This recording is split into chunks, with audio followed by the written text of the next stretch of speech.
Dan bahagia, nama saya Revi Suprayogi, kelas B, NIM 2015-012-072.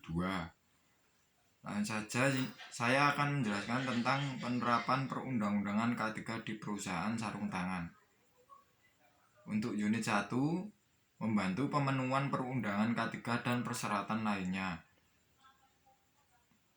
1. Undang-Undang Nomor 23 Tahun 1948 tentang pengawasan semua diproduksi. Yang kedua, Undang-Undang Nomor 1 Tahun 1970 tentang peralatan kerja dan tentang keselamatan kerja.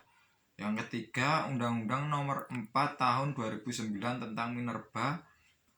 Yang keempat, Undang-Undang Nomor 1 Tahun 1970 Pasal 12 tentang kewajiban dan hak tenaga kerja.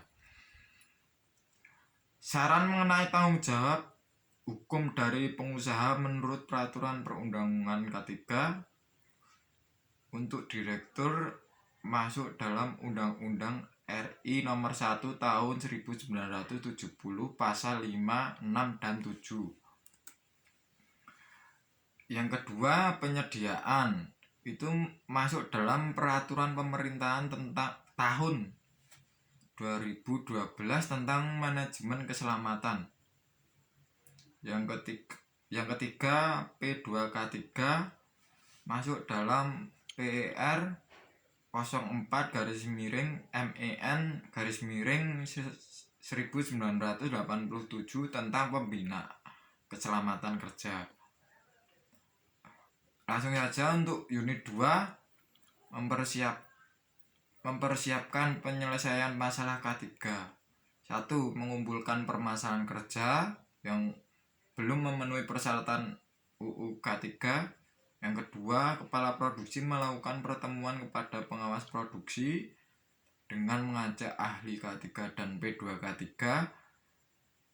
Yang ketiga, kepala produksi harus menentukan waktu yang tepat dan tempat yang jauh dari kebisingan agar pertemuan menjadi nyaman. Yang kelima, kepala produksi harus mempersilahkan kepada pengawas produksi untuk memberi saran pengawas produksi jika keberatan. Langsung saja untuk unit 3, partisipasi dalam proses konsultasi dan komunikasi K3. 1.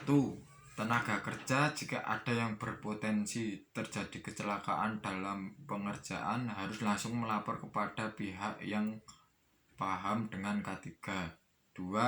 Jika suatu saat ada kecelakaan kerja dalam hal permesinan kerja yang nggak sering dipakai dan jarang dicek, pekerja lainnya harus segera menolong pekerja yang terkena kecelakaan kerja.